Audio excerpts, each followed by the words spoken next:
All right, welcome to episode 11 of the Rainier Strength Pod. I'm here with Jeff Johnston, who has a multiply bench press of 800 and unlimited bench press of 826, and is currently in preparation as we speak for the APO Bench Wars, which will be taking place Saturday, October 11th for the pros, and then for the amateurs, it will be Friday, October 10th.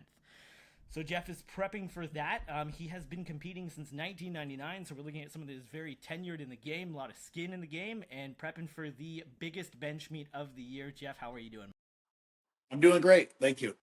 Yeah. So you have a tenured powerlifting endeavor here, but I saw on Open Powerlifting your first meet was in 99, then you had 2000, and there was a lapse there between 2000 and 2007. Is that correct? Yeah, so basically I started USAPL in like 96. So they didn't go back to my USAPL days. I don't know why. I did a few meets 96, 97, one in 98.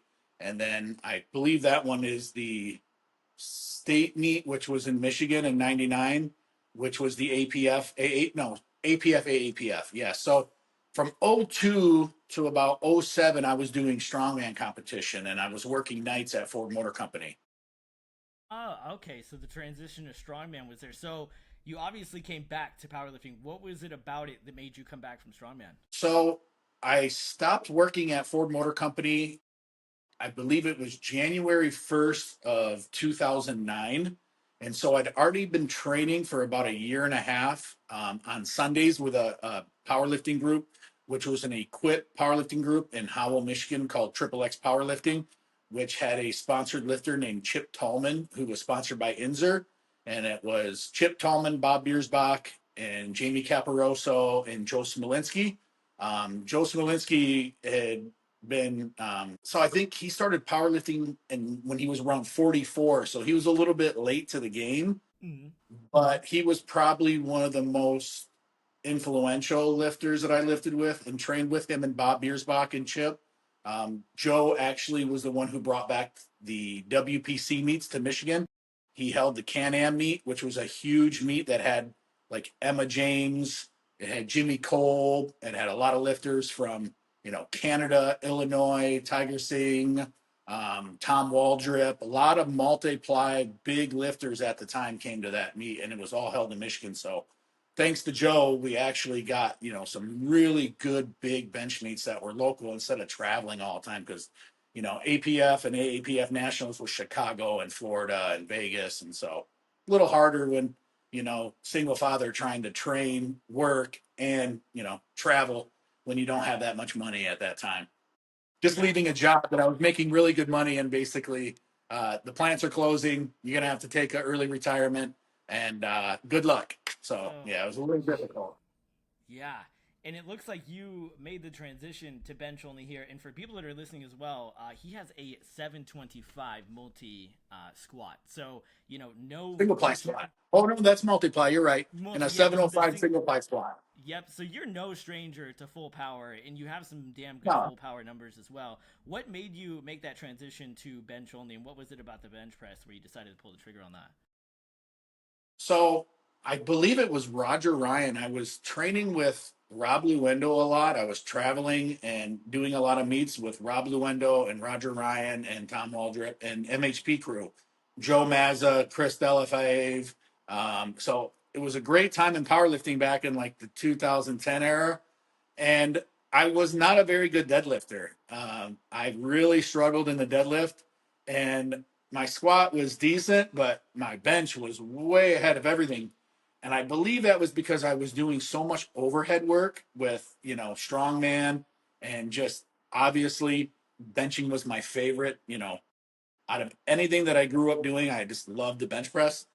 So Roger was like, why do you be mediocre at all three when you could be great at one? And I started really thinking about it, and I just figured, you know what, I'm just going to go all in for bench only, and it worked out pretty well for me.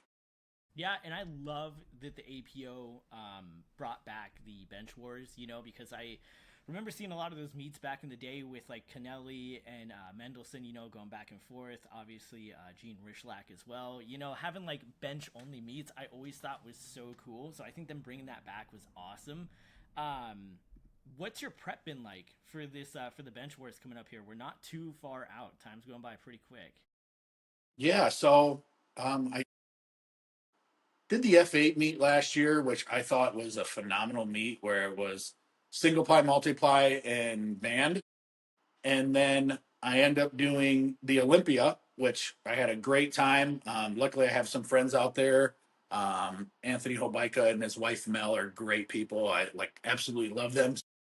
Being able to go out there and have them handle me at a meet is just nice and relaxing. So I just I've not been like the biggest band, you know, bench presser. I feel like single ply's been my calling. I really like the close back single ply. The gray line obviously took my multiply from like a 738 to an 800. I was hitting some really big numbers in training, and I really thought I was going to do a lot better at the F8 meet until the band shirt came around, and I bombed in the band with like 880 and 900. So once I talked to AJ, we did the Arnold, and I missed 825 at the Arnold, and he benched his first 1,000 pound in a band shirt at the XPC. I think it was 23 or 24. I can't remember.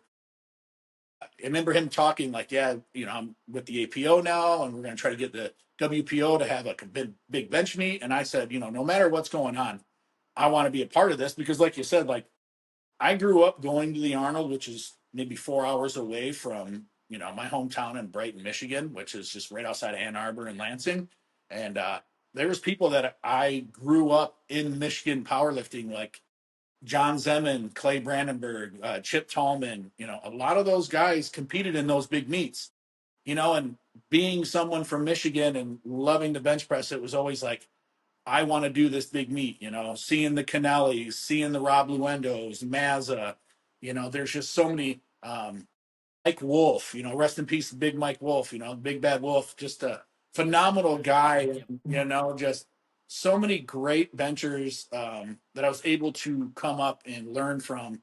And I just, it's feeling like I'm being a part of history where it's coming back. Like, sucks I'm 46, but like at least I get a shot at it. So Absolutely. And pretty excited, pretty better late excited. than never. Yeah, better late than Yes, never.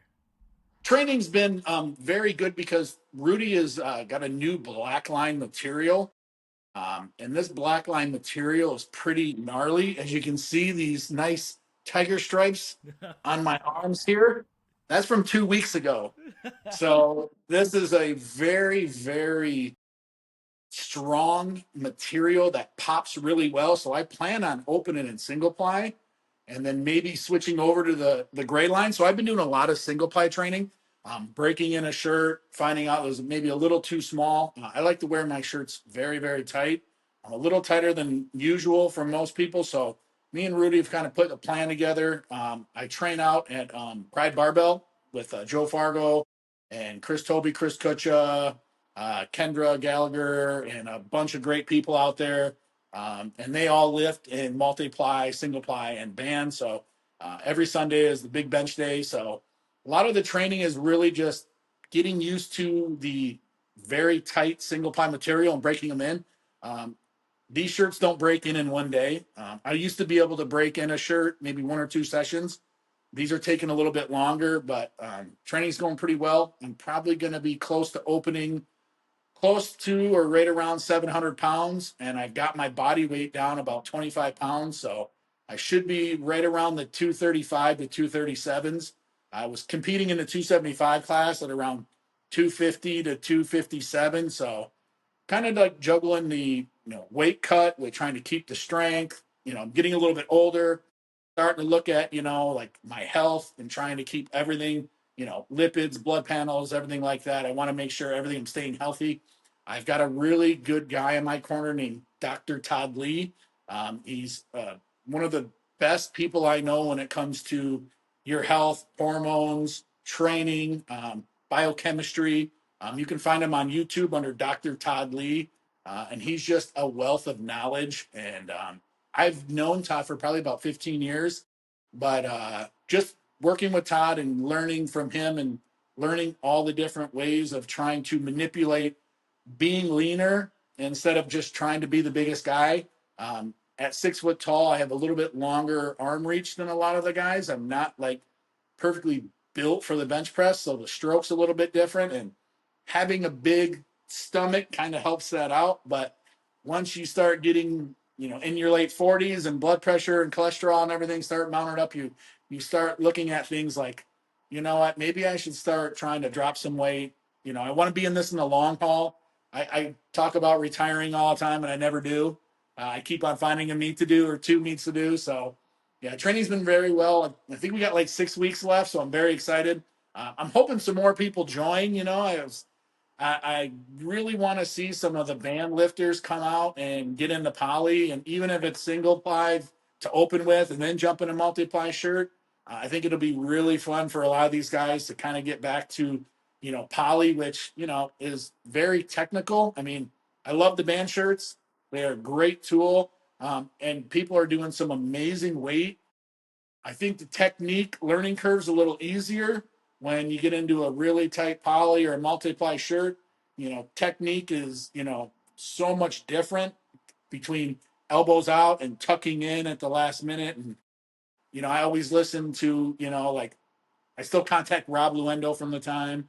I still talk to a lot of the older lifters, the old poly lifters. I mean, guys like Sean Frankel. I love watching old Frankel videos. A lot of the big iron videos with like Justin Graffs and a lot of those guys, and just, Jay Fry and a lot of the West Side guys.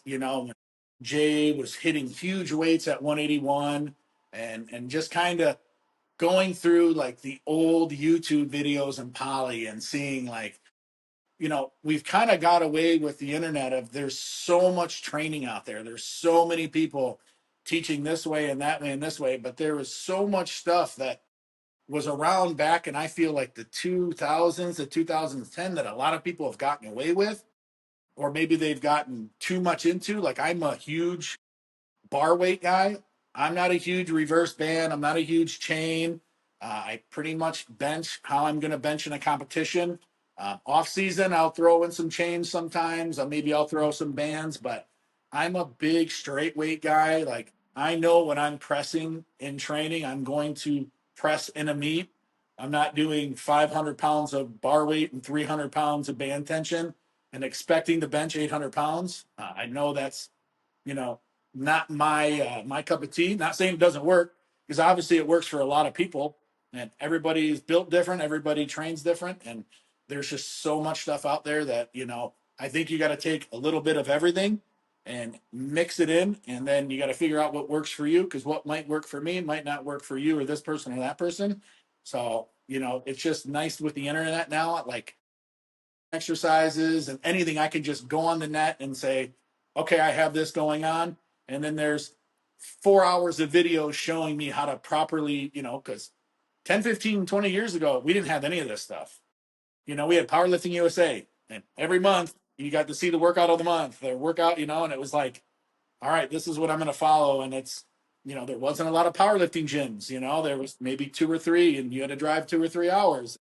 So everything was word to mouth. And, when I started doing the Metal Militia stuff and all the volume back in the day, and, a lot of people, Sebastian Burns and, Crawford and them were doing these crazy volume workouts in these denim shirts, what I thought was amazing. But I found that I could only wave that so long before it just crushed me. And, I had to kind of change some things up that worked for me. But then I had training partners that did it, and they were hitting PRs all the time. So I had to realize, yeah, this might work for him, but it ain't working for me. Yeah. Yeah, and I feel like you brought up a good point with the bands. I don't necessarily measure that in the same way myself when I use bands. I don't look at it as a equivalency. Like, even though it's supposed to be X amount at the top, if I put X amount on the bar, it's going to be completely different, okay? And I feel like too many people rely on that number being like, well, I did this at the top, and it's like, okay, well, it's not the same. That straight weight is still much different. And also, you brought up Mike Wolf, so rest in peace to Mike Wolf. I mean, dude, one of the strongest guys ever. I think George Halbert also said the strongest person he's actually ever seen and trained with in person. That guy was an absolute monster. Still has a lot of great interviews out there, too, for people that want to listen to one of the best benchers of all time. Just look up Mike Wolf interview. Kennelly interviewed him, and it was freaking awesome. So that was great. So for you, you don't use a lot of accommodating resistance? What about boards? Do you use a lot of boards when you're breaking in a shirt? No, I like to float weight.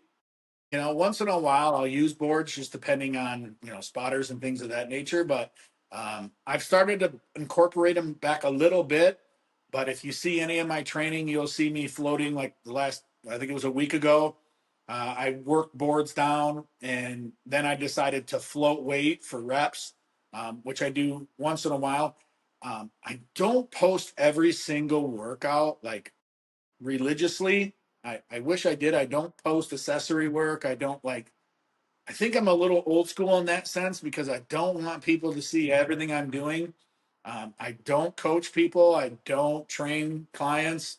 I did that when I left Ford Motor Company and I was doing personal training and running a security business and trying to get reestablished after leaving Ford Motor Company. And when I got back to just focusing on myself, when I got into the car sale business, where I quit training people and just focused, people were like, well, why aren't you training clients? Why aren't you training lifters anymore? I was like, well, I'm getting a little older and I wanted to focus on myself. So a lot of my training, is not really videoed or showed on, Instagram or Facebook, but I always love floating weight, trying to touch, learning the natural groove of the shirt. And that was something that Rob Luendo instilled in me when I was probably in my early 30s, because back, I would say in like the 2010s, everything was board training. Everybody was doing 3-2 board, one board, and then, oh, I can hit this on a one board. I'm going to hit it in the meet. It doesn't work that way. That even a half board, people would hit a half board in the meet before the meet and say, I'm going to hit this. And you would see them bomb, and then they would be sitting in the corner just wondering what happened. And I remember doing the Chicago, I think it was the APF Chicago SummerSlam, and the great Maris, who was just a phenomenal APF judge back in the day in Illinois, phenomenal power lifter also. Rest in peace to Maris. I loved her. She was great. You always had to give her a hug and a kiss when you saw her. And I remember seeing Big Iron there. And, Franco was there. And, I think it was Richie Briggs. And I watched Richie Briggs basically touch before he went out for his opener. And when you watch people warm up, most people didn't touch in the shirt before the opener. They would do like 3-2-1 board or 2-1 board, and then they'd go out there. But I remember they pulled out this little teeny thin, like half board foam. And basically he would take it down to this and touch and press out of it. And then he would take one without it and touch and press out of it. And I just remember seeing him bench like mid eights, and he was a junior lifter, 275. And I'm thinking, this is the greatest thing I've ever saw. And I contacted Luendo and I'm like, a lot of these guys are not using boards. He's like, no, you don't use the boards. He's like, you got to get away from the board. So the very first last man standing was ran by Gene, which was in Lancaster, Pennsylvania. And I traveled with Tim Hensley and a friend of ours named Chad down there. And you had to open up at like 550 pounds and make like 25 or 55, I think it was 25 or 50-pound jumps until you basically missed your attempt. And it was me, Josh Stoudemire, Tim Hensley, and then there was Travis. I think Travis was a West Side lifter. I want to say Mash, but it wasn't Travis Mash. But he was a really good raw lifter, but he was doing multiply. Brandon Lilly was there. TT McCrae was there. Big Tone was there. Gene lifted in it. Luendo lifted in it. And Vinny DeZenzo was the heavyweight class.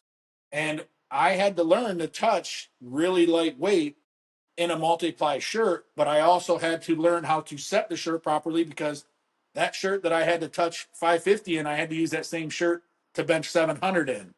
So learning how to set the shirt properly, learning how to pinch the back of the sleeve, setting the anchor points, learning how to touch very lightweight.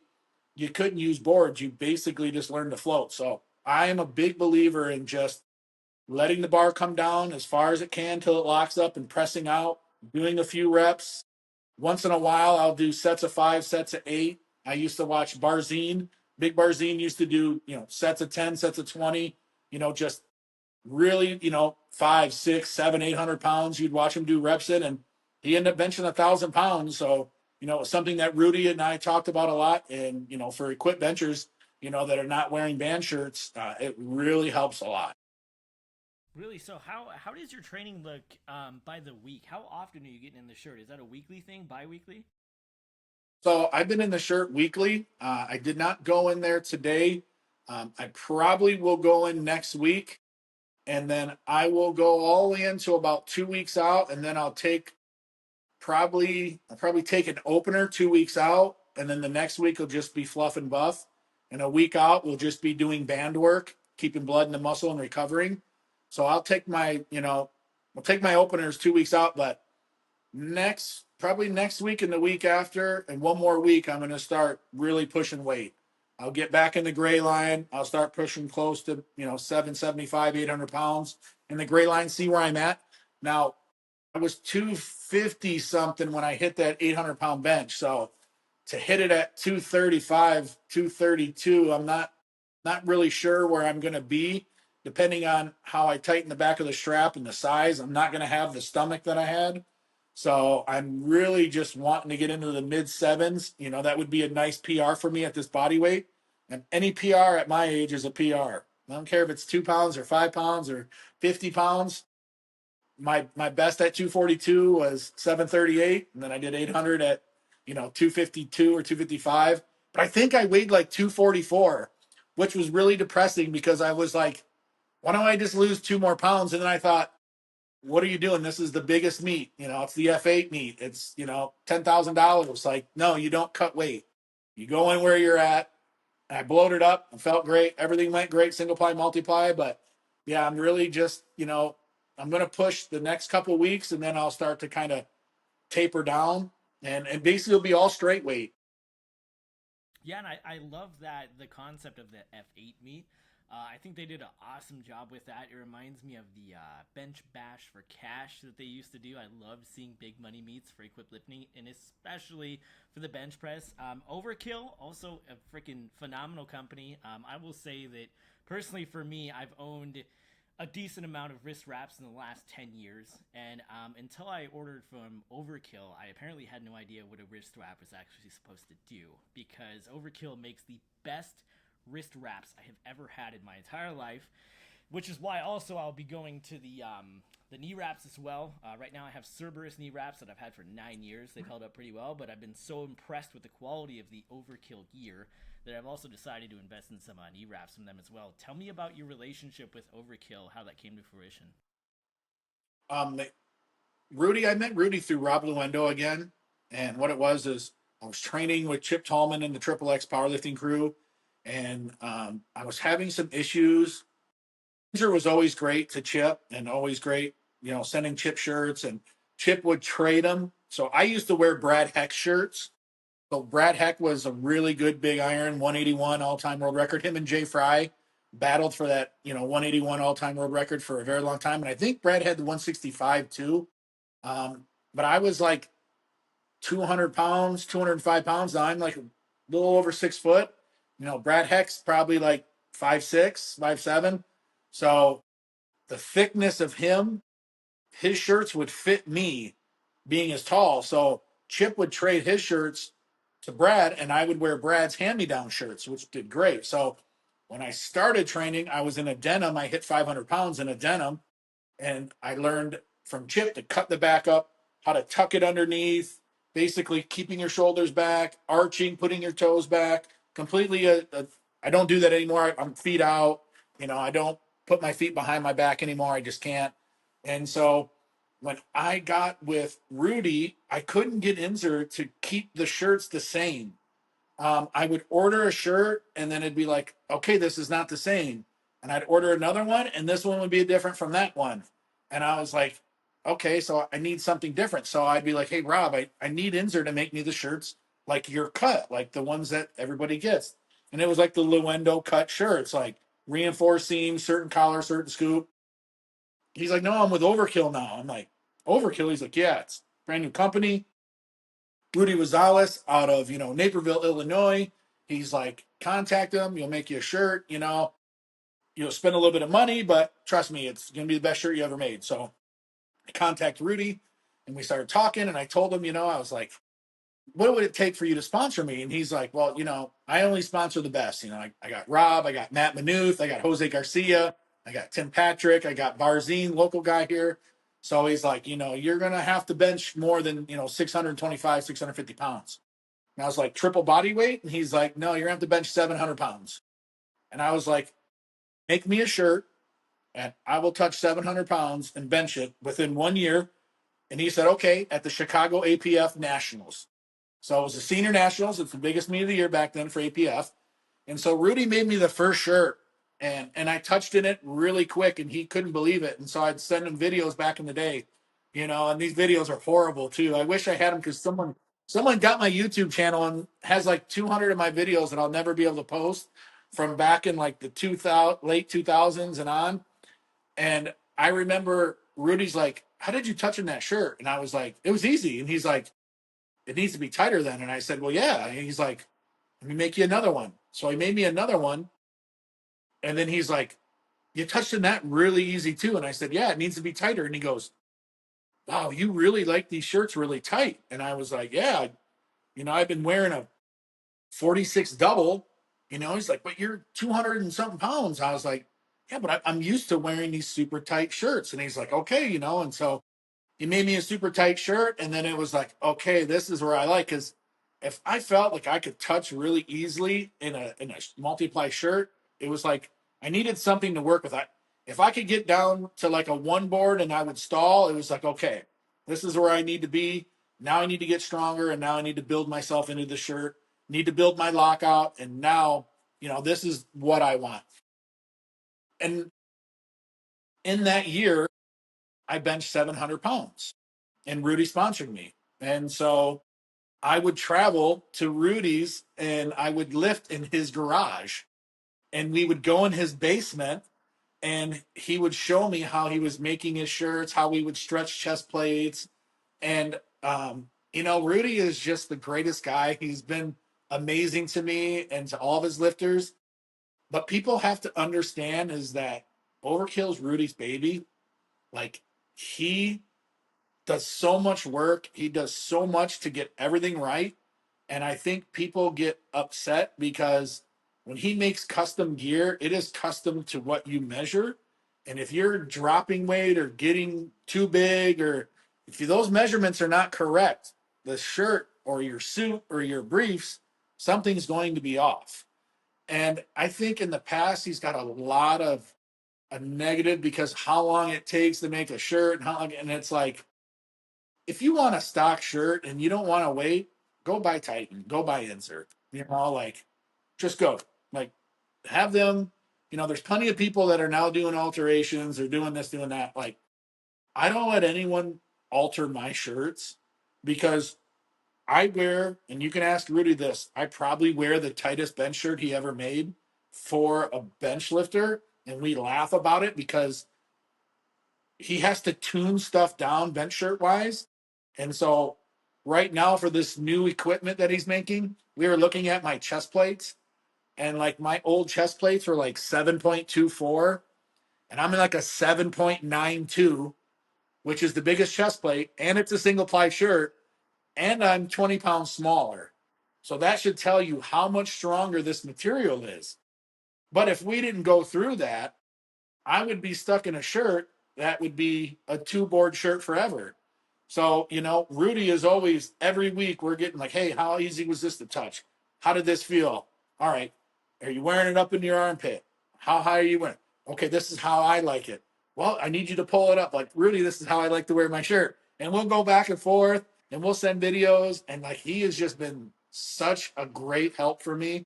And I really owe him a lot because without Rudy, I don't think that I would have been the bench presser that, I've become. I mean, obviously I've got a good work ethic, and obviously this is the love. Like, I eat, sleep, bench press, training. I mean, this has been my life. I've been training since I was 14. I've never stopped. I've never took time off. I've torn my labrum. I've torn my abdomen wall 7 times. I've torn my groin. I've torn my hamstring. I tore my labrum slap tear. I work around it. I never stop. I just kept going. If I had an injury, then I would train every other muscle. If it was the shoulders, then I would rebuild the shoulders. If it was the pec, if I had something, I would work around everything. So work was never the issue, but having someone like Rudy who has all that knowledge of powerlifting gear, because people don't realize that he was the one building all France's gear back in the day.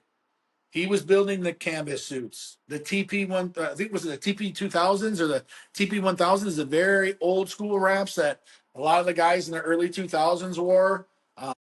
Rudy did those wraps. Rudy made all those suits. I mean, it was all Franz, but Rudy trained at Franz gym. Ernie and Rudy were like this. Jose Garcia, the Lilla Bridges, Manuth, all those guys. I mean, those are legends. I mean, a lot of people don't realize that the Lilla Bridges did try equipped lifting back in the day, but obviously they became most legendary Raw family and powerlifting, and but everybody when I started, you didn't lift raw. There wasn't raw lifting. You went to a meet, you got hammered. I'm in there. My first meet was USAPL, and everybody was wearing extra high performance heavy duty blast shirts. And I'm watching the guy warm up, and I'm like, this guy's struggling to bench 225. He's in my weight class. I'm going to kill this guy. I'm opening up at like 265. He can't even bench two. He benches 300. And I look over, and I'm like, why is this arm stuck like this? Like, what's this shirt they're wearing? Like, I went to the judge, and I was like, what are these shirts? I don't have one. He's like, they're called a bench shirt and you're allowed to wear them. He's like, we don't have raw here. There's no raw. So there was no raw back then. So my first couple meets, I'm just benching raw. And I think I got up to like 335 or 345. And I still have a AAPF junior state record. And I think it's like a 363 bench, which is in equip, but it was raw because they didn't have raw. So I had to be in the equip to actually do the bench. So when I got the extra high performance heavy duty, it only put like 20 pounds on my bench. Those shirts were horrible. You could barely get them over. You were stuck like this. And I mean, they were the most horrendous. And you were like fighting it. And it was like, I don't even want to wear these things. These are horrible. So when I started at Ford, it had completely changed a couple years later by doing strongman. Canvas came out. Then the denim came out. So I was gone during that era. So when I got back into it in about 2006, 2008, I went to a meet and I ran into Chip Tallman and those guys. And they were like, oh, yeah, you got to check out this shirt. And it was the Rage X. And this is, before Rudy had just started with his stuff. And I'm like, why is it cut up the back? And why is the sleeves cut? And he's like, come in to the gym on Sunday and you'll bench 500 pounds. So I did a raw meet, and Matt Kroc had this raw meet. It was an APF meet at Howell High School, which is 10 minutes from my house. Matt Kroc was the one that put it on. And I remember I was going to bench against a bunch of guys locally, and they were all talking how they were going to win, and they're going to do this, and none of them showed. So Croc's like, no one's here. You're going to lift by yourself. Do you want to lift equipped or not? I said, no, I don't have equipment. I have this denim shirt, but it's a closed back denim that no one's wore in like 10 years. So everybody's looking at me like, look at that guy with the denim shirt. Everybody's laughing. They're all in Rage X's, all pimped out. And I'm like, what are these Rage X's? So I get over next Sunday. Kit puts me in the Rage X. I'm like this, trying to like load my hands up and get under the bench. Next thing you know, I bench like 500 pounds. And he's like, I'm going to get you a shirt. And in 3 months, you're going to bench 600 pounds. And I'm like, yeah, sure, buddy. You're going to put 100 pounds on my bench in 3 months. 3 months later, I benched 600 pounds. And then I was hooked. From that point, you couldn't. And that's when Raw was starting to take off. So everybody was getting out of the equipment. And then it was Raw. I was just falling in love with equipment again. The Rage X was, oh man. And then Rudy came out with the Overkill shirt and the Overkill gear. And it was like, I don't ever want to touch anything Raw no more. So it was like, I was always in the up and downs of the powerlifting where I started Raw, but it was equipped. And then I got really good at equip, but then everybody went Raw. And at that point, I was just too old and too beat up to get back into Raw because I wanted some longevity in the equipment. And I'm glad I did, because everybody that I saw lifting raw, they were gone in 5 years. I mean, there's the Lillibridges are probably some of the only guys I still see left. Like Ernie Jr. is still hitting huge weight right now. Like I think he just pulled over 800 and squatted over 800. And he's been doing fasting and doing all this different types of diets. And I mean, that if you want to follow someone, if you go on IG and follow Ernie Jr., I mean, he's doing some amazing stuff with body composition, fasting, and lifting really heavy weight, like the 220s, 230s right now. But it's like I've always seemed to get really good at something, and then, okay, now we're going to raw. And then equip's starting to come back, but I think raw is just everybody after CrossFit, raw is just where it's at. I mean, the general public don't want to see you in a bench shirt. When I try to explain bench shirts to people, it's just I don't even try anymore. When people ask me how much I bench, I don't even tell them because they just like you're a liar. They don't get it. So I don't even tell them about equip lifting. I try to purposely not talk about it because they just really have no clue. And then don't post anything on TikTok with a bench shirt. I mean, if you want to go see some of the funniest comments ever, go to my TikTok and look at some of my videos. I got over a million hits, and it's probably 260 people bashing everything. I mean, don't put a band shirt on, don't put a slingshot on. They think people on TikTok think that I'm wearing a slingshot on top and a bench shirt on top. So they think there's a slingshot under the bench shirt. So they're just like totally lost. And I'm just like, these shirts have been around for over 30 years almost. Bench shirts have been around forever. And I'm like, how do people not know? Like they've had to see people wear them before. But then I also look at people's training videos and stuff, and they're still doing the same mistakes. And I'm like, how do you not research what you're doing? If you're going to go in the gym and perform lifts and train, why aren't you like researching what you do? Like, I mean, the same people that are bashing me, they're benching and their butts 5 feet off the bench, or their form is horrendous, or they're benching up on their neck. And I just think about their shoulders and their rotators, and I'm like, you're bashing me about a slingshot and a bench shirt, but you can't bench 200 pounds without your butt 5 inches off the bench, and you weigh 200 pounds. So I don't want to get too far into that story. I mean, it just, bench shirts, they they have really kept my lifting going for a very long time. Um, I love equipment. I'll always be an equipment whore. I could take you in my spare bedroom and I can show you bench shirts for days and slingshots and wrist wraps, and like you said, you got Rudy's wraps. Rudy makes the best stuff. I Yeah. mean, Yeah. he does. I mean, he makes the best equipment. If you want custom equipment, order the shirt or order the briefs and give yourself time. Don't order something and think you're going to get it in 4 weeks or 2 weeks or whatever.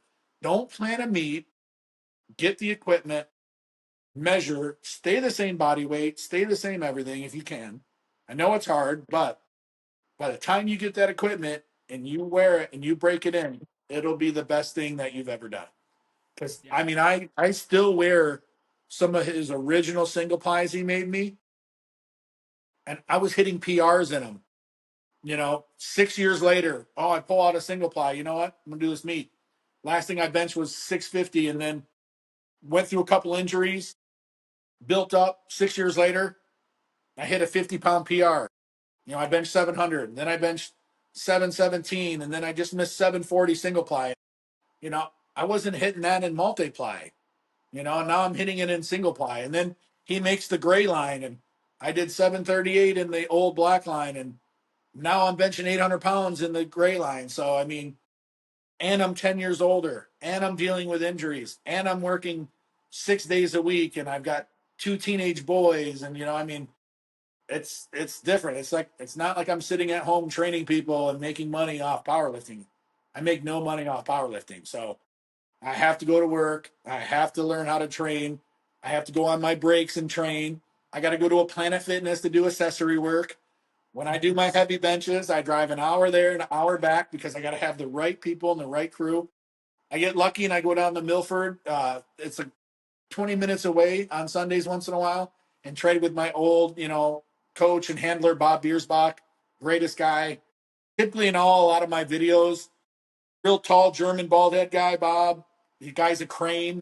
He can lift off anything, no matter what. And he's been with me since I was about 19. So it's nice to be able to go there and train with them.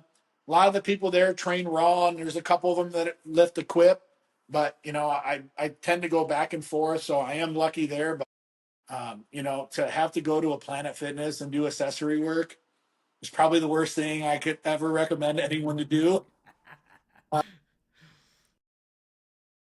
But you got to do what you got to do. Absolutely.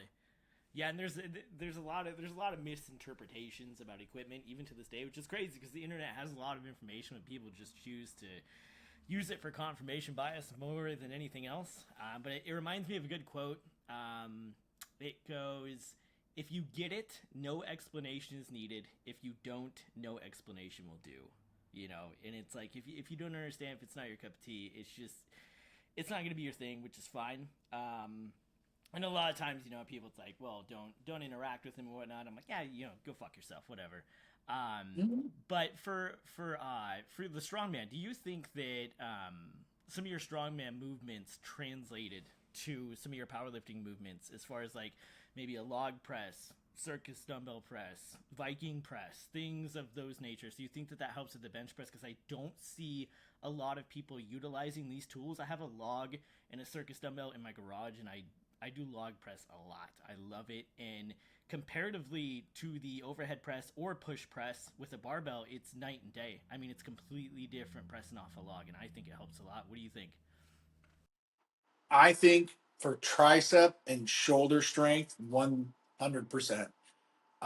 I made some of my biggest jumps in my raw bench after training strongman. Um, Obviously, like you said, the Viking press, the log press, the clean and press that you had to do with the axle, just training with those implements, your forearms, your biceps, your shoulders, everything gets trained. I mean, and you've got to be in really good shape. Like, people don't understand how good a shape you have to be to go through a full strongman actual competition and training. And um, it definitely helped me a lot because I've always been a grinder. I do not have a fast pop off the chest and poly. I pretty much grind the bench out.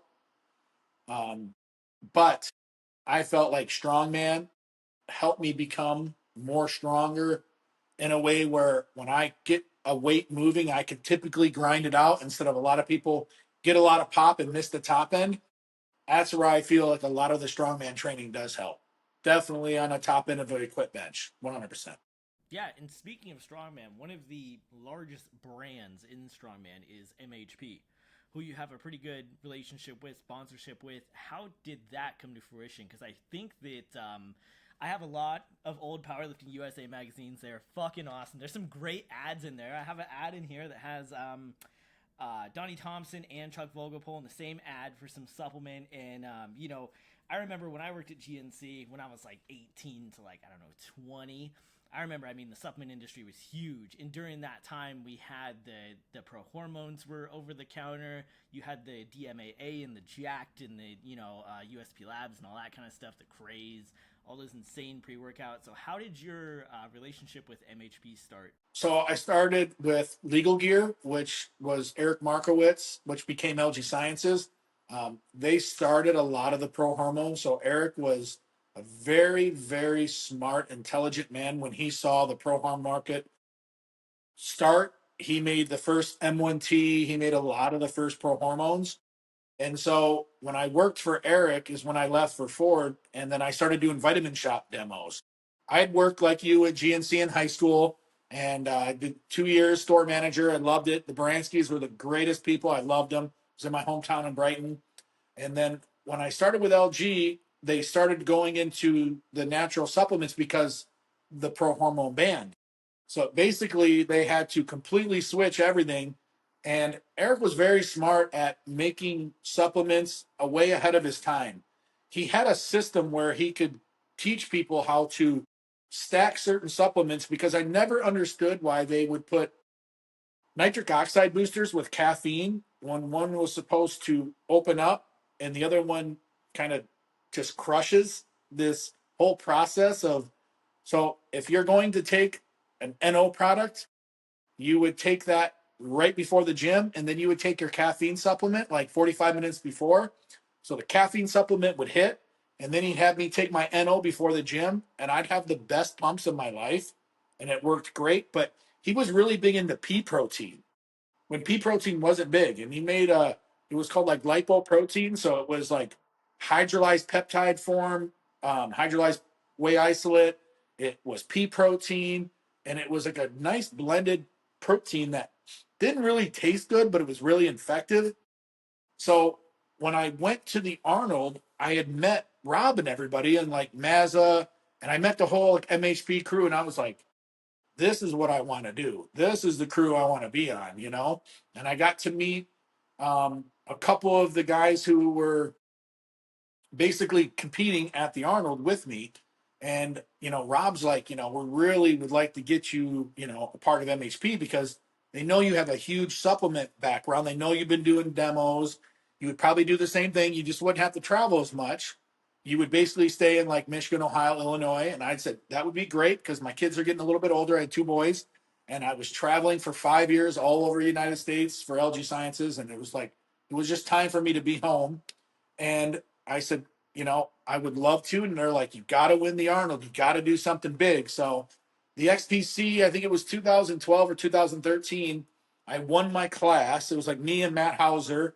And I got sponsored. And that was right when Mariana, the Russian bench press specialist, got sponsored. And Dana Lynn Bailey was just leaving. So I got to meet like Dana Lynn Bailey.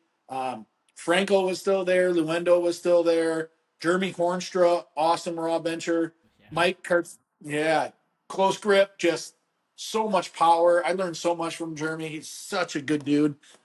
Mike Cartinian, Tune, again, Mazza, Chris Delafave, DJ Bean. I mean, even though he's a DJ, this guy is shredded still in his 60s. Katron, Bailey, Ket was a great guy. He was always around all the, always took care of us, always made sure we had food, always made everything because we would do the power pit and we would, basically people would come in and bench their body weight and then we would do our own benching and, we'd put our shirts on, me, Rob, and everybody, we bench. And then typically we'd bench at the meets. So MHP would sponsor us and they would bring us to like the Olympia, but me, Mazza, and Luendo would go lift at the USPA meet. So we would work the booth, and then the day of the meet, we would go bench at the meet and then come back and work the booth the rest of the weekend. So it was great because not only, I got Roger Ryan there, I got Alan Barra there, who's a monster single ply bench and just bench like 560 raw, squatted over 7, and I think pulled 7 raw. And he's got to be in his late 50s, maybe early 60s. But he was benching close to 900 single ply. Who else? Oh, Greg Powell, talking about another equip legend. I mean, the guy who's benching 1,100 pounds at like 60 years old. Yeah. I mean, 900-pound single ply. I mean, probably the pound for pound, next to Jimmy Cole, best bench presser, him and Tony. You know, I mean, I still, I still think Rob Luendo is probably one of the best with Kennelly for back then because I remember Rob had the 220, 242, and 275, and I think 308 all-time records all at one time. And when equip benching was huge, I mean, Rob was the king.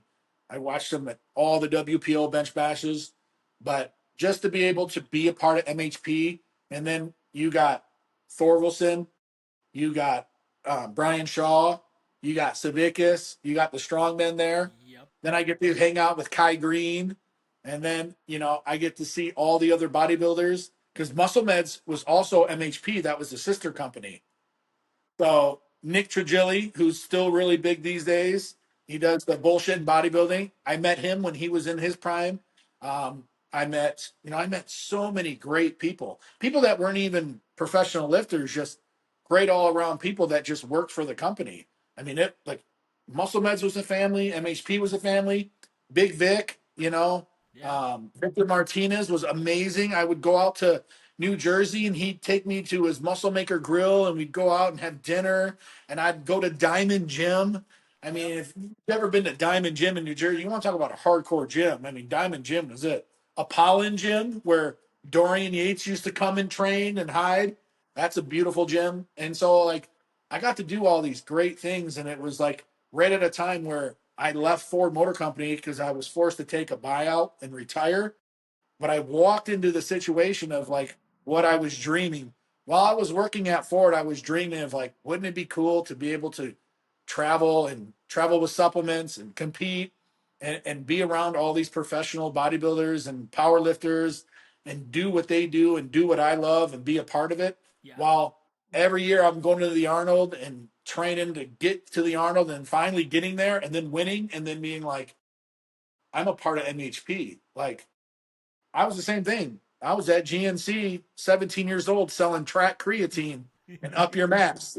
You know, Yep. the first product they ever made was track creatine. That I was selling it, I was taking it. I took up your mass for years. I still take. I've got the glutamine. I still got their hydration drink, and I even buy it from the website. I don't even ask it for free. I just buy it because I love it. I'll find dark matter. I mean, dark matter is still my favorite post workout drink of all time. I remember they had the zero carb dark matter. I remember taking the myostatin inhibitor.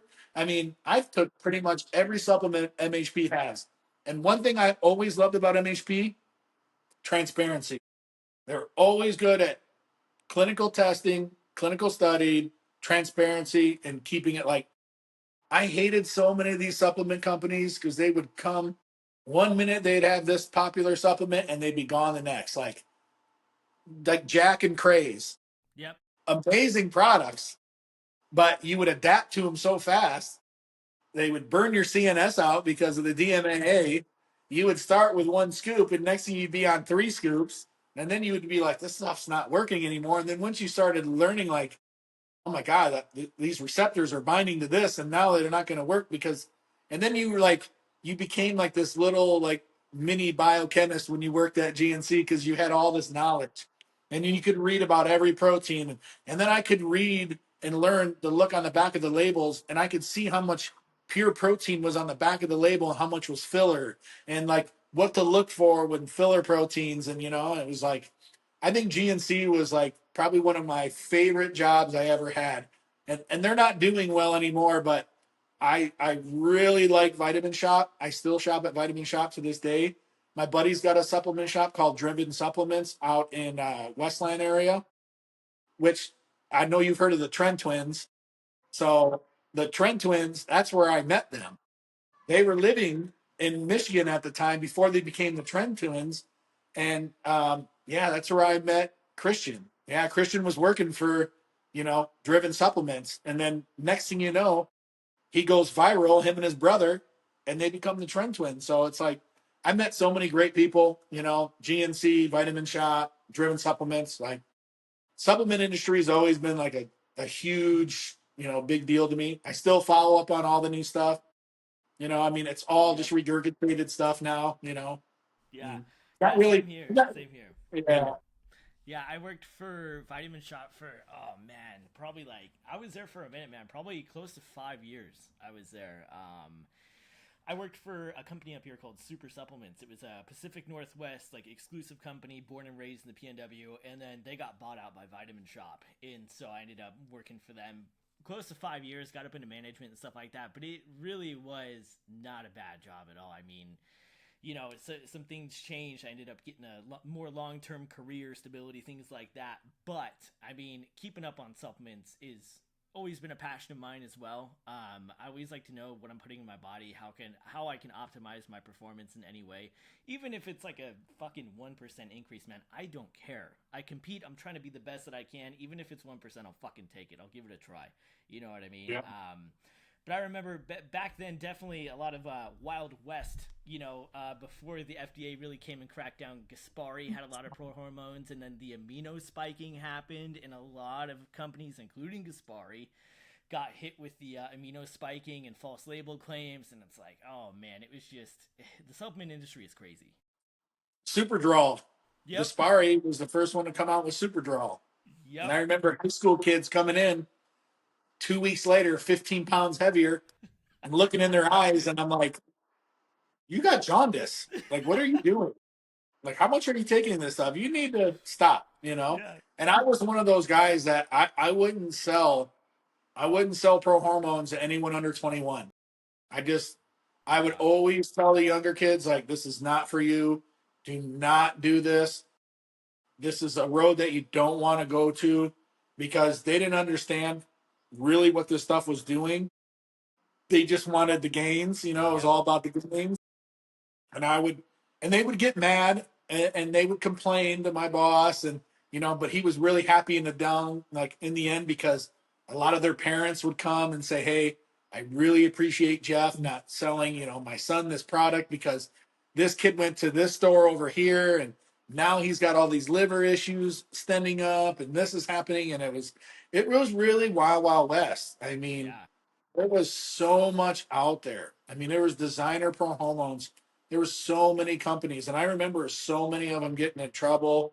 Because I remember, Legal Gear. I mean, the U.S. Marshals came in and like shut that place down, because he had still had some left over, even though he wasn't producing it, but he still had a lot of the raws and all of that, when he was still just trying to get away from it. And I mean, and it was very small amounts, but he's like, well, I didn't know I still had this. I had this huge warehouse full of all these supplements. He's like, this is a minuscule amount, like, Yeah. but yeah, I mean, companies were, I mean, remember Pat Arnold and the whole OXO and Yep. Metrex, I remember meeting Victor Conti at the Arnold, and snack supplements, and him wanting to sponsor us, and like, he was a really interesting guy, I will say.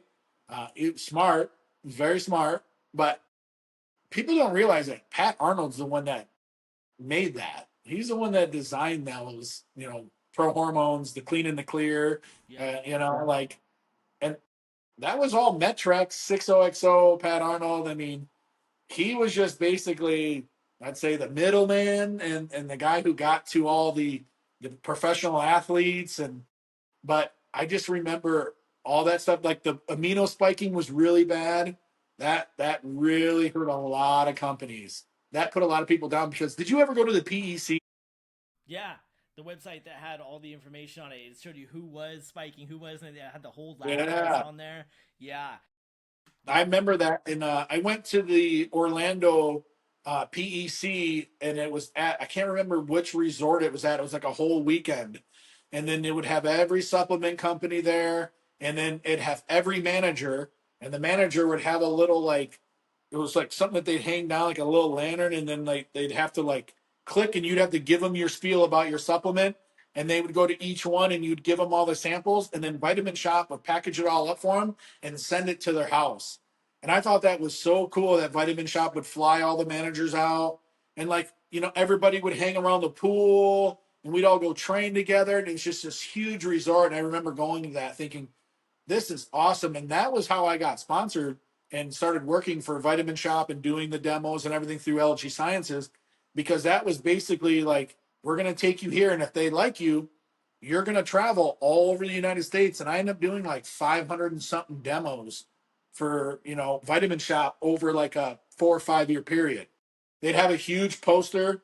It showed like when I benched 700 pounds, and then it'd have my name, and it'd be like, come meet me. And obviously no one knew a lot about that, but I'd meet like 25 people to 100 people a day, and meet all these great managers. And and I still know some of them today. And like, they still reach out on Instagram and Facebook, and like, some of those, those people, like, it's just great, because the supplement industry is changed a lot. Brick and mortar, I mean, if it's not Vitamin Shop, they're pretty much not going to make it anymore. I feel really bad, because I always loved going into the store and talking to someone and seeing the products and reading the labels. So Yep. now it's all internet, you know. So Yeah, and I remember, like in my early 20s, I have a lot of family in California, and when I would go down to California, like Max Muscle was really big, and there was a ton of Max Muscles everywhere, and they had some huge. products, yeah. And now, I went down to. It's been a few years since I've been down to Cali, but I mean, we went to a Max Muscle probably about like 4 years ago, and even then, it was like, man, this place is like bare bones. They shut a bunch of places Oh, down. no clothing anymore. Remember they had all the Yep, clothing and yep, everything. yep. They had everything.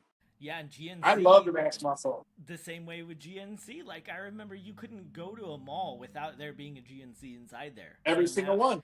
And now it's like the scarcity is crazy. There's like They're all none closed in up my around area. me. Yeah, There was like same here. 4 around my area. They're gone. Every single one's closed down. Yeah. It's just unbelievable. Yeah, I just the internet. I mean, I understand everything changes. I mean, it's kind of like movies and things like that. You know, Blockbuster and this and that. Everything all changes, and the internet and drop shipping and everything is completely taken over. So, but I do miss traveling and seeing everyone and hanging out and like then you would go to like it'd be nice because I'd go to the Olympias. I competed at a lot of the Olympias and the Arnolds, and those managers would come up and they would come and hang out with me and they cheer for me while I'm competing on the stage, and it was just like all those relationships, and that's what I always loved about powerlifting because it's like people say, "Oh, you got so many friends," and it's like, yeah, I got a lot of friends because I've been in this sport and I've met a lot of great people. I mean, it's from 0 to 100. There's so many different, like there's doctors, there's lawyers, there's police, there's just everyday construction workers, car salesmen, or people who work in this industry and engineers, and there's so many. There's a lot of good people. There's a little bit of bad. It's okay. It's everywhere. Who cares? But I've met more good people than I've met bad people in this sport. And it's really changed a lot since social media has gotten big. um, I don't know if it's changed for the best when it comes to the people. I know that the training is the best it's ever going to be because there's just so many more highly educated people out there, like Trevor Jaffe, and like there's so many great like Sean Copeland, and there's Anthony Hobaika, and then you got people over on like the East Coast, and you got West Coast, and you got so many great teams and so many great gyms, and like everybody has their own personality, and you might not like it, and you might like everything they say, but they're really educated in this part of the lift, or they're really this, and it's like, hey, I don't have to agree with everything you do or say or what, but like, I take everything with a grain of salt, and I can learn from everybody. And I'm still learning to this day. Like I'm learning stuff about my training from younger people, older people. And I think you just have to be an open book and just learn to, I can learn from you. You can learn from me. And when you stop learning and you stop and think you're the best, I think it's time for to go. Like, because you can always learn. I mean, Yeah. once you stop learning, I just feel like it's you're just going to go backwards. Yeah. Because Yeah, and the availability of information is, both good and bad. I think with the from the training aspect, is the readily available information that we have to training in so many different methodologies of training. I think that is a positive, a net positive. Personally, I love old media. I have a shit ton of DVDs. I have magazines. Like I love physical media. So I'm really big on that. I'm not too big. The irony that I run a podcast, but not too big on social media myself personally. Um, but I mean, I think that there is something to be said about the physical media, especially the magazines. You had to do something pretty extraordinary to get on the cover of a magazine. My favorite Powerlifting USA I have over there is Anthony Clark lifting a fucking car. So it's my favorite PL USA cover. It's so fucking sick. Anthony Clark, I mean, he's so tight, but that cover in itself is just super cool. And I think that, it really highlighted who was spectacular in the sport versus now when you have something like Instagram, it's anybody can post. So you have someone maybe that, they have like a 225 bench max and they're like, I'm going to be the next influencer. I'm going to be the next this, that, and the other. Because, Some of them are. yeah, yeah. And Some of them I, got 200,000 followers and they've never competed and but done one or two meets. Something about Anthony Clark is I met Anthony Clark when I was like 15 years old, and I was starting to like travel these little like powerhouse gym bench meets, and I was really doing good. And I think I met him when I was about 16 or 17. So I was about 2 years into it, and I was starting to win a lot of these. And he had saw me bench, and he had his own supplement like brand at the time. And when I won, he came up, shook my hand, talked to me for like 3 hours, and was sending me all of his free stuff. Like he was sending me like all types of supplements, training. The nicest guy in the world. He had the biggest heart. So I would say like he was probably my first sponsor because it was like I was just this young Brighton kid who just loved the bench, and he was like, "Wow, you just benched like 335 pounds, and you were like, how much you weigh?" And I was like, "I'm like 160, And he's like, "You ever thought about competing like at a competition?" I'm like, "Yeah, I would love to. I do these meets all the time." But he's like, "Yeah," he's like, "You know what? Here," he's like, gives me his card and he took a picture with me and he signed a picture, and I had that picture. I think I still have it to this day. But just watching him when he was benching all those 800-pound reverse bench, and the yeah, equipment that he was wearing back then, and yeah, like the picking up the car, and I think he was the first person to squat 1,000 in a full meet, and bench like 700-800 pounds. Just the nicest guy in the world. So yeah, you don't really hear about Anthony Clark anymore. And a lot of the greats, it's like yep, it is nice that people do remember that because my buddy Bob Biersbach, he has every single Powerlifting USA still to this day. Every single one. He's collected every one. He has all the old. There was like three other magazines that came out that were powerlifting. He has every one of those issues. And I would go to his house and I'd go up into his spare room and I'd pull a box down and we would sit on the couch and he is like an encyclopedia. He remembers names, lifts, the time, which meet. I mean, it's like you can't stump this guy. I mean, he is like the biggest, and it's like that with college football, everything. Like Bob, if they had a Jeopardy for powerlifting and football and sports, you would hands down beat everybody. But that was this time, man. Powerlifting USA, that was like all we had back then. Like, and then you see your name in there. I'd love seeing like the meet results, be like Jay Johnston. Yeah, there I am. yeah, That yeah, was great. yep. That was awesome. And I think that's The something powerlifting watch. Dude, something cool about the equip side too is that I feel like the preservation of history and just the inkling to want to learn about the history of the sport is more prominent in equip than it is in raw from what I've seen.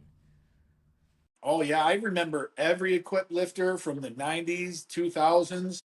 I even remember a lot of the raw lifts. Like, I was a huge West Side, Big Iron, Outlaw. I remember Outlaw had what was it? It was I think it was Outlaw because back then on the internet you basically just had like chat groups, and like the Metal Militia guys, like I said earlier, like Sebastian Burns and Crawford, and then like one of my favorite benchers of all time, Jeff McVicker.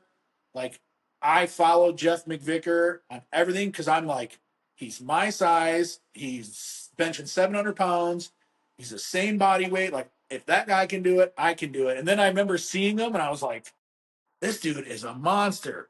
Boulder shoulders, huge arms, pecs, lean. I'm like, this guy could do bodybuilding too. It was amazing. And I remember all Panora winning, Dimmel's numbers, like John Ketchum, a guy that was from Fowlerville that was good friends with my buddy Bob. He was really good friends with Dimmel. He told me a bunch of Dimmel stories when I trained back in the 90s with him. Um, and then like all the big iron guys, I got to be pretty good friends with Justin Graffs. He was really good. Justin was a wealth of knowledge of everything and super smart, super. I mean, Al Caslow, he was sponsored with LG Sciences when I was sponsored with LG. He helped me out at the Olympia a couple times as a handler, to talk to him and then like when I finally got into like the professional, and we're not, I hate to say professional, it's not like, we're making professional money, but it was like, I'd say the pro-ams, like the pro bench meets, like you got to bench a certain, or you got to hit a certain total. And then being like, I'm lifting against Joe Mazza, all time world record, raw, single ply, and multiply. And I'm lifting against Jay Fry, all time 188, 181, 198, all time bencher. And then I've got Rob Luendo, who had five of them. And then my judge is Gene Rizlak. And then I've got Jeff McVicker handing off to me and coaching me and, right there, tuck it in, take it down, lift back, giving you all the, coaching instructions. And I'm thinking, and that's when I first met Della Fave. So he's doing liftoffs for me. Chris is. And I'm just sitting there thinking, like, this is my life. Like these are the guys that I followed for 10 plus years in Powerlifting USA, and people be like, well, how do you get sponsored? How'd you do this? It's like, I've been doing this since 94, lifting, competing since 96. I didn't even make it until it was 2010, 2012 when I finally got to be. So it wasn't like I just came out of nowhere in 2 years. People thought it was like so easy to get sponsored and so easy to just put a shirt on. And I can't tell you how many guys I watch bench 300 pounds and say, oh, if I had that shirt, I could bench 700 too. And I'd be like, come and train. And you would train with them and they'd take 500 and they'd be all over.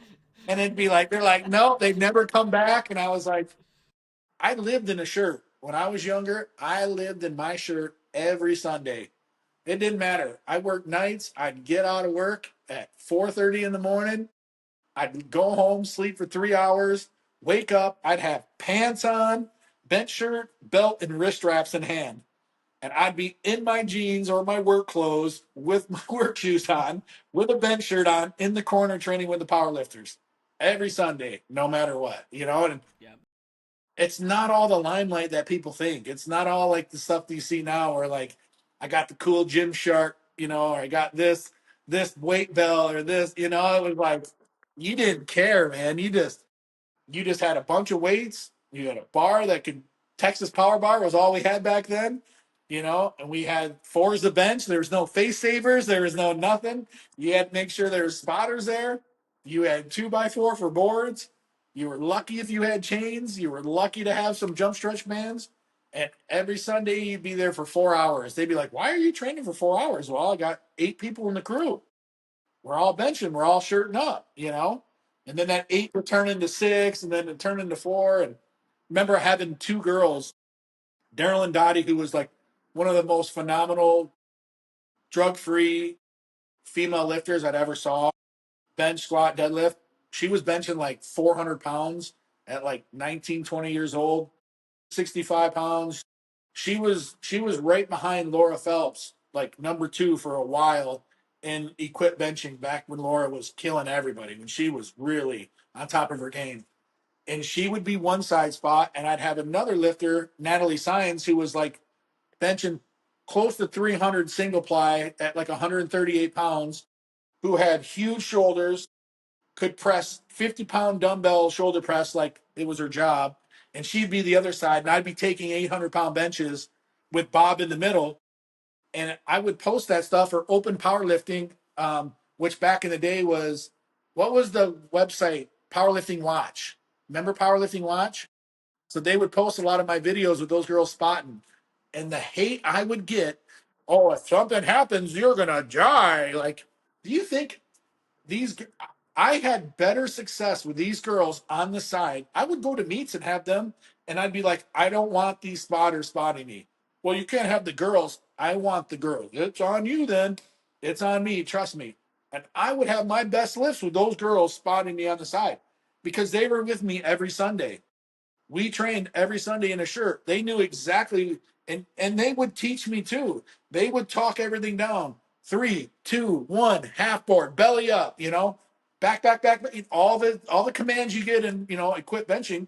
They knew it all, and it was just like, I love those times, and I wish I could train with them still, but it's like, you see everybody grows up, like Darylyn, she's going to be at the WPO She lives out in Vegas now over by Hobica and them. And she was, last time I was there for last year's Olympia, she came out and trained with us. And I was trying to get her back into equip lifting again. I was pushing her. I'm like, Darylyn, you got a 500-pound bench in you. You're right there. You got it in you. And now it's like Darylyn was like 19 to like 22. And I think she just turned like 35.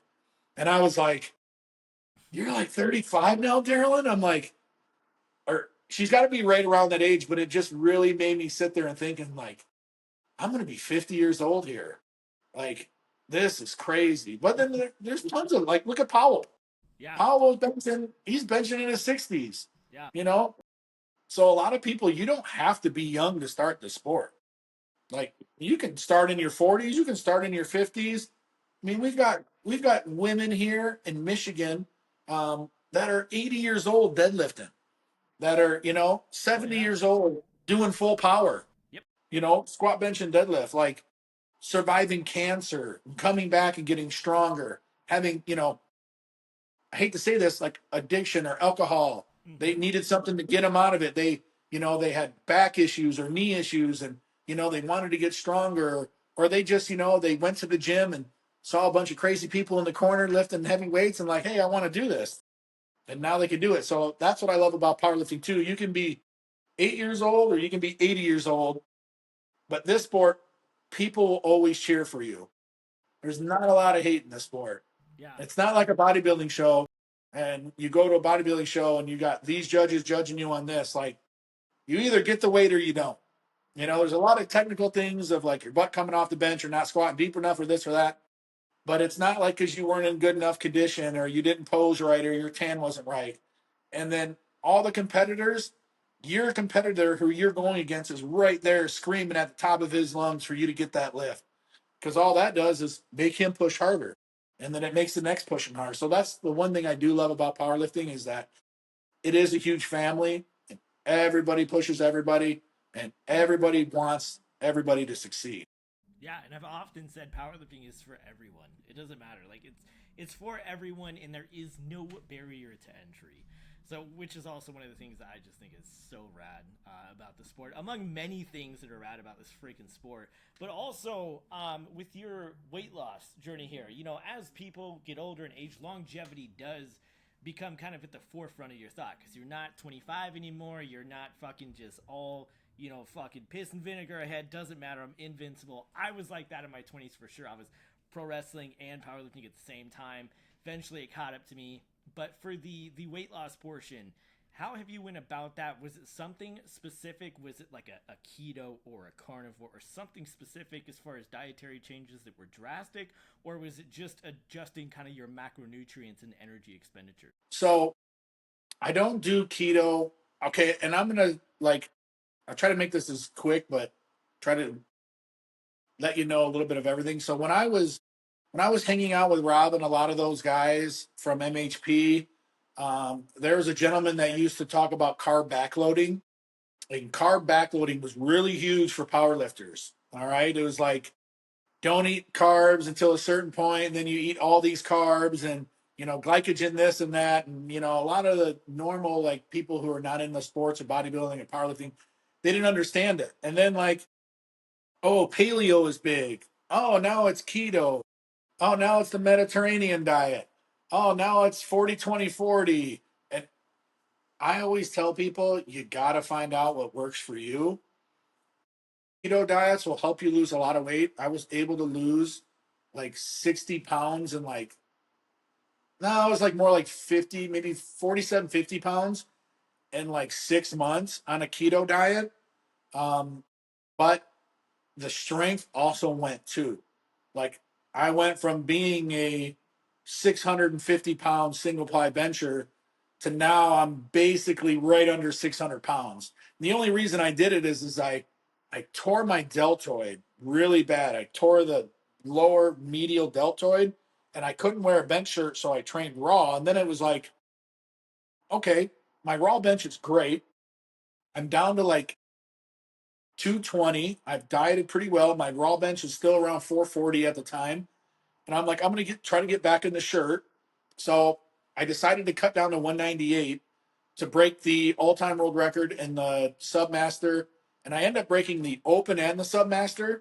And then a guy in the Open that was also sponsored by Overkill took my Open record the next lift. And so it was like I had the Open and I had the Submaster. But to find out at the time, the guy who was running the APF, it put me at multiply and I was single ply. So I lost both records because it showed up as multi.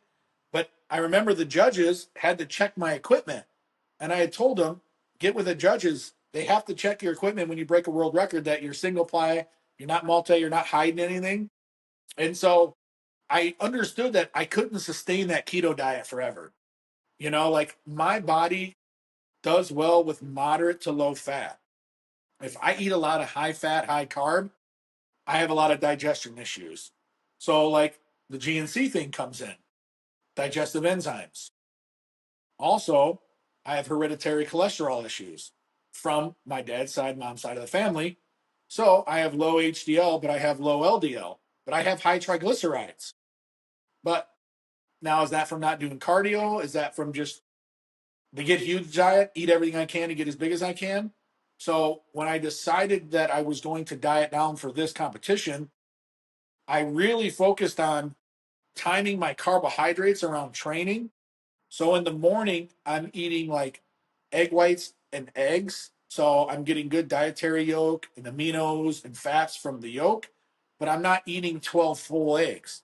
I'll eat like 4 omega eggs, but I'll do a small carton of like 50 grams of protein from the egg whites. So that'll be breakfast. Then for a dessert, I'm eating 40 grams of yogurt of protein. Then I'll pretty much lunchtime, I'll try some like whole grain or some rice, and then I'll eat like another 40 grams of protein through chicken. And then before training, I'm taking a carb powder, which is a highly branched cyclic dextrin, anything that just gives me instant energy. So I do a scoop of half of that with my pre workout. Now, I don't like taking high stim pre workouts.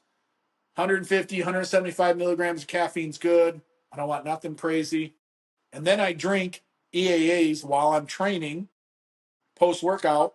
I do creatine and then I have my post workout meal. Now, I try to do protein, fast acting proteins or whole food proteins, but I have carbs, like very fast acting carbs, or I love grits. Like I eat grits with everything. I eat a lot of rice, grits, quinoa. I eat like these rice noodles with quinoa that I get from Costco. And basically, I kind of keep it really simple. Like I have a ritual where I have pizza Saturday before Big Bench on Sunday because I'd always compete on Sunday and I always blow it up after weigh-in. So I always kept with pizza.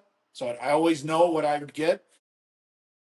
I try not to cheat right now too much, but there's times where I can feel energy stores are a little low, like my calories are a little low. And I always have to pack all my food for work right now. So I got a lunchbox and then I'm putting food in the refrigerator at work. So like I'm at work, I'm going back and I'm sitting in like service, eating in service. Then I'm eating at my desk and then I'm going home on lunch and I'm making like I use like udon noodles, which are like a healthy ramen that doesn't have all the junk or the saturated fat or fat. And then I'm mixing in like chicken, 93, like 7 turkey. So all I buy is like I probably go through about 16 to 20 93 7 or 90-10 sirloin burgers. I eat 2 of those every day. That's pretty much my main meal at night. And then I eat all like carb master bread. So I'll do like safflower butter and I'll do like semi like it's like a lower carb, lower sugar, like all natural type of spread. But then I'll use carb master bread. And then I also take an extra, fiber through gummies because I was never really good at eating fiber. And I also found that the better my fiber was, the more better my cholesterol numbers became too. Because the older you get, those numbers, blood pressure, triglycerides, lipids, kidney function, I'm a supplement junkie. I take astragalus. I take a renal support from Tropa Nutrition. I take, berberine. I take, citrus bergamot. I take niacin that flushes the crap out of you, but it boosts my HDL because my HDLs are low. I constantly take creatine. I take it, I take the Legion brand that, Jamie Kolb sponsored by. I found one from them. I take their multi. I take K2 and stack it with vitamin D3 so I don't have plaque buildup. My doctor had me go in and have one of the plaque scans, and I tested at 0, which is perfect. He's Clean like, score. Yep. yes, I was a 0. So I was like, I used to eat so many large pizzas and nachos, and like I had the worst diet ever. Like I was the worst. Dr. Todd Lee would be like, "You're a fat piece of shit. Like you need to quit this. This is like." I'd show him my numbers. He's like, "This is not bad, but this is horrible." He's like, "You can be strong and lean," and I'd be like, "But the equipment." My thing was, when you're big and soft and you got some fat to you, bench shirts work a lot easier. It's a leverage game, the way it expands across and pulls on the back of the tricep, the way that you could push your belly up when you have that big old fat belly all bloated up. I love that. But when my doctor sees those numbers and my buddy Dr. Todd sees that, he's like, this is not good. So it got to be a point is, do I want to stop this or do I want to keep doing this? Am I going to chase the biggest number possible, or now am I going to chase health numbers and weights that I can do, and then try to hit some PRs at lighter body weights, be a little more healthier? Carb cycling, I thought worked really well. I think if you can handle keto and paleo, and more power to you. I can't sustain those diets. I have to have carbs. My body runs very efficient on carbs. I don't eat a very lot of carbs. I'm about 225 to 250 grams of protein. On training days, I'm about 275 ish, maybe 300. I'm about 500 carbs on training days, so fairly high. Non training days, rest days, I could be anywhere from 70 to 250. But I'm pretty lean right now. I have visible abs. I feel great. My endurance is great. I've got a little bit of hip issues. I've had for about a year and a half.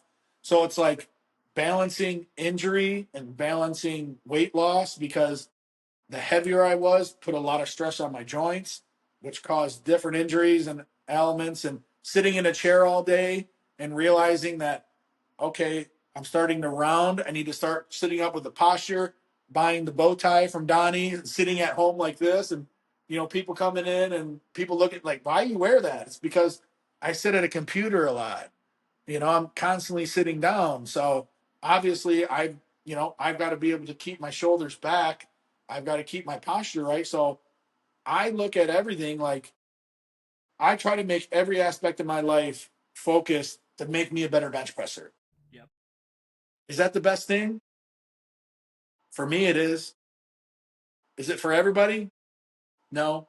Yeah. But, like, I'm not going to tell everybody to do this. Like, I used to, like, date people that make sure that they could handle this. And if I didn't think they could handle this, I wouldn't date people. It was like I was that selfish. I mean, I was very, very selfish when I was younger. And as I'm getting older, I still find myself going back to those ways. Like, I still find myself 6 weeks out and flipping the switch, and now it's just everything is just the me. I don't care about this, I don't care about that. But now it's like I got a career, I got kids. I just moved. My youngest son just moved into college. My oldest son's 23. He lives on his own. I live on my own. I'm single, so like I have a lot of downtime. I have a lot of time where I'm by myself. So now it's like, all right, the kids are grown up. You're by yourself. I have a Cane Corso that's like my little child, and I spend time with him every weekend, and do everything I can with him. And it's like everything is focused around benching, and it's coming to a point of like, well, what do I do now? Like, do I stop? Like, do I go until I get hurt, and then like Yeah. if I tear a tricep or I tear a pec or hurt my rotator again, or Yep. tear my labrum, and it's like I always talk about retiring, and like I was making fun of Anthony Hobika because he's been doing the retirement tour, and him and Mel are getting ready to have a baby, and it's like I think he's doing his last meet here in a couple months, and I'm just like, they're getting ready to have a child, and I'm just thinking like, I'm so different than everybody else. I had my children when I was in my 20s. Like, so now I'm doing everything like backwards, or everybody's slowing down and having kids and moving the family aspect. Like, that part of my life's gone. Yeah. My kids, they're having fun. They're like, yeah, dad, all right, I'll see you. You know, Yep. like, you remember those times, like, Yep. you didn't want to hang out with dad and everything. So now it's like, oh man, what do I put a lot of my time into? And it's like, I don't want to train people. I don't like, I never wanted to train people because I wanted to be me and focus on me. You Yeah. know, like, I did that training aspect. I help people get ready for meets. I help people get ready for this. And now it's like, I feel like I've got 2, 3 years, and then I'm gonna have to really contemplate. Like, I'm just gonna have to train to train because I can't ever stop training. Yeah. I'm gonna have to lift weights doing something. Yeah. Like, I'm never, it's gonna be like, I ran cross country, I played basketball, I played baseball, I snowboard, I rollerblade. I did every activity I possibly could growing up until 14 years old, got into powerlifting, and then that was my life. I've been a gym rat. Like tonight, I'm going to go to Planet and just go and row for 30 minutes. But you know what'll happen? I'll end up going doing some crazy shoulder mobility and tricep work just because I'm just bored and that's just me. Yep. Like, I have a hard time of dialing back. Yeah. Like, I get amped and I start dialing up when I should be dialing down. Yep. So diet, you have to be careful with that too, because if there's more volume, I need more macro micronutrients. Yeah. I need to adjust protein, I need to adjust carbs, I need to adjust fat. Like, I feel a lot of people got to the aspect of, let's just take more drugs, let's eat more food, and let's just be the strongest ever. You'll get there, but what do you want in life? Do you want to do this for a long time, or do you just want to do this for a short time? And I have no problem with that. If you want to get in and get out, that's awesome. More power to you. Me mentally, I can't do that. Like, Yeah. I might not be the best bencher ever. I might not ever be the Jimmy Kolb or Tony Carlino and Kennelly and all them, but I still want people to remember me when I'm done as being one of the most consistent and one of the longest lasting benchers. Like, there's so many meets on open powerlifting that were never shown on there, because I've got a list of meets forever on there, but I know like 10 off the top of my head that are not even on there. Yeah. So it's like, and I always looked at, like, I didn't want to be a guy that was a bomb artist too. Yeah. I didn't want to be a guy that would go to meets and I'm going to do this and I'm going to do that. And people be like, well, why are you opening up? Like, you just bench this. It's like, got to get in the game to play the game. So, I even thought about taking 680, 660 as an opener at WPO Yeah. and then making the jump. But I don't make like 50, 100-pound jumps in poly. Yeah. Band shirt, I can make 50, 100-pound jumps in band, but not Yep. poly. Yeah. So, it's really what, you got to figure out what works for you. Like, you might not do well on carbs. You might be insulin sensitive. You might run certain supplements that you need more potassium and magnesium. You might need this, you might need that. And you've got to be able to realize and dictate, like, all right, maybe I need to hire someone. Maybe it's what's really important to you, because this has been my life. Like, Yeah. I'm a power lifter first. I'm a dad second. It's selfish. You know, I'm a family man third. Like, my career in car sales, that's down. That's how I make money. I love dealing with people and talking to people and the sales aspect, because that's GNC. Yeah. That's meeting and helping, and I mean, that's powerlifting too. But like, that's not my passion. I love going to work. I love my job. I love the people I work with. But like, first and foremost, and the people at work know, like, this is what I love. And I love talking about it, and I love helping people, and I love people asking me about, bench shirts and this, and them not knowing anything about it, and then me being able to explain it to them. And then, the younger kids, like, how do I do this? And what do I do this? And it's like, okay. And then 40 minutes later, they're like, oh man, we've been talking for like, I'm like, I'm sorry. I'm a little bored right now. So I'll go, or Yep. I'm like really busy. And it's like, give me a minute and I'll come back and we'll talk. Yeah. It's Yeah. like Yeah. that's what I love to do. Yeah, This man. is my life. Yeah. So the last thing here, the last thing I want to touch on here before we run out of time is what can we expect from Jeff Johnston at the Bench Wars? How many asses are you going to kick? How many PRs are you going to set? What are we looking forward to in October from you? So PR body weight for single ply and multiply. There's only one guy that I'm worried about in my class because he's the only one that has balls to be in my class so far. It's Ryan Marble. Ryan Marble's a good bencher. It's 771 single ply, 800 multiply. I mean, I love Ryan. He's a great guy. He knows a really close friend of mine, Tristan Breen, who lived in Milford, and I met working at GNC. And I told Tristan, "You're not a bodybuilder. You're a power lifter." And now Tristan's one of the best upcoming power lifters in the 220 weight class, and him and Ryan are close. So it's going to be nice going against him. I'm really looking forward to seeing AJ. I'm looking forward to seeing Hunter. I saw Hunter Hernandez is in there. I'm so glad Tony is doing it. I really would like to see some more, band guys kind of switch over to poly. I kind of want to call a bunch of people out, but I'm not that guy. I want to be like, all these big band numbers are great, Yo. but like, you're not a really good bencher. Like, if you're a really good bencher, you'd be at the WPO because this is where it's at. These are the best in the world, Yeah. and maybe they're afraid. Maybe they just want to stay at home in their little hometown gyms and Yeah. do their little home close meets. And like I don't care what federation it is. I don't care who it is. Yep. I don't care where I got to travel. I want to face the best. Yeah. I want to be judged hard. I want to be uncomfortable. Yep. I like chaos. I survive in chaos. So, I love missing a lift and then coming back and hitting two more and PRing. Um, I love talking shit. I love being at the meet. I love walking around and feeling the aura of being there and being like, I'm going to fucking dominate this meet. Yep. And I'm going to show everybody that doesn't matter how big, small, tall, old you are, like anyone can do this. So I hope more people sign up.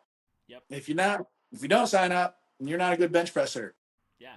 Sorry. Like Yeah. you guys just, stay at home and, post your IG, 2 board presses. And I hope you guys show because I'm going to be there. Tony's going to be there. Ryan's going to be there. Hunter's going to be there. I think there's a couple female lifters in there. I'm excited to see the APO lifters too. Some of the people upcomers. Yeah. Last year I did the USAPA meet. That was a pretty cool meet, but nothing's like the WPO. Yeah. I mean, this is the legends meet. This is where it all happens. This is where we all grew up watching. The Arnold Classic, the big stage. Carrie and Kidder back in the day. People used to come out in legendary outfits just to lift at the WPO. Yeah. You had the Vogenpools, Donnie Thompson, Mark Bartley, Panora. I could just keep going on and on and on, but like the bench bashes, Big Bad Wolf, Yeah. Mazza, Luendo, Kennelly, Rizlak, Meeker, Clay Brandenburg.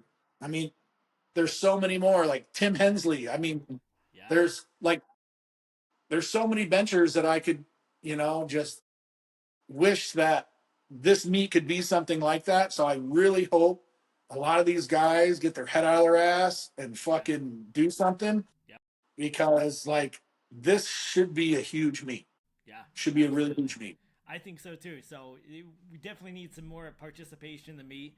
So I don't know how big of a purse these guys are going to need to fit their band shirts in, but you might want to get a big purse, a Gucci, a Prada, whatever you need, and put your band shirt in there. Pick up your balls and come to the APO bench bash and fucking sling some goddamn weight. Put on a poly, go through it, and let's get it going, man.